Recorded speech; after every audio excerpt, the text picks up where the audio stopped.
Honourable members, the House is resumed.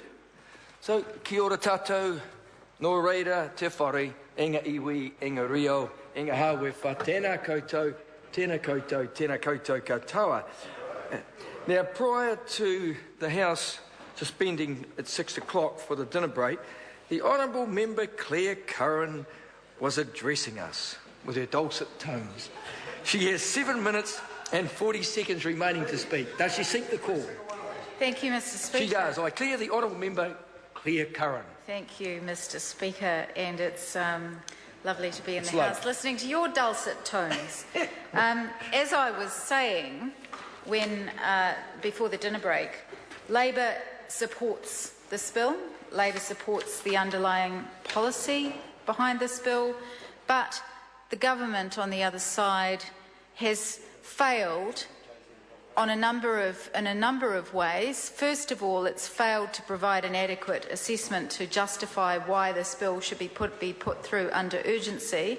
And second, it has failed, as it has failed on a number of the other bills that's been before this House this week, to provide adequate assessment, the regulatory impact assessment, to provide time for the opposition and for there to be public discussion and consideration around these bills before they are actually brought before the House for debate. This bill's regulatory impact statement, which was prepared by the Ministry of Justice, reflects concerns from the Ministry that National's reactionary approach means an adequate risk assessment hasn't been conducted, and which suggests that the Minister's public justifications are mere scaremongering. Now, Mr. Speaker, on this bill, which we support, that there are things to be said on that. But the fact is, on two other critical pieces of legislation before this House yesterday, particularly, one around the GCSB and one around our telecommunications networks, no regulatory impact statements were supplied at all. None. Which meant that there was no ability to get any sort of independent assessment that had been prepared by officials before those bills were brought to the House. One of them, which is being rushed through with a truncated select committee process, which, as we have said, is a travesty of process and is a very strong indication of an authoritarian approach to running the government. In this particular case, Mr. Speaker, the Minister's public justification, as I've said, could be mere scaremongering, which is an attempt to gain support. And the regulatory impact statement states that the nature and rigour of the analysis has been affected by the limited amount of time. This is fact. This is written down in the regulatory impact statement.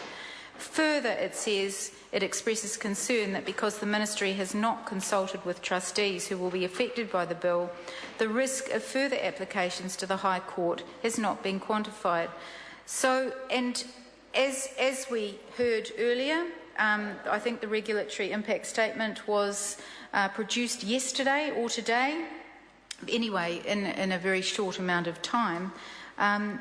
It has minimised the length of time for opposition parties to scrutinise government policies, rationales for this bill. This is a trend.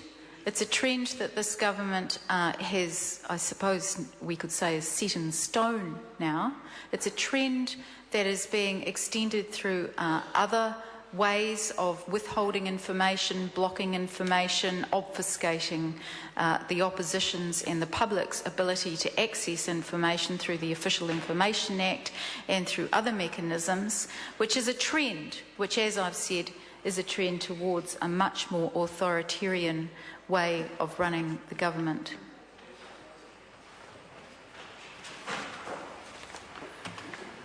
Right, the question is that the motion be agreed to. Those of that opinion will please say aye. Aye. To the contrary, no. The ayes have it. Trustee, Public Trust Amendment Bill, first reading. This bill is set down for second reading forthwith. Mr Speaker. The Honourable Minister, Judith Collins. Thank you, Mr Speaker. Mr Speaker, I move that the Trustee Public Trust Amendment Bill be now read for a second time, and since the House is an urgency, I don't wish to take too much time.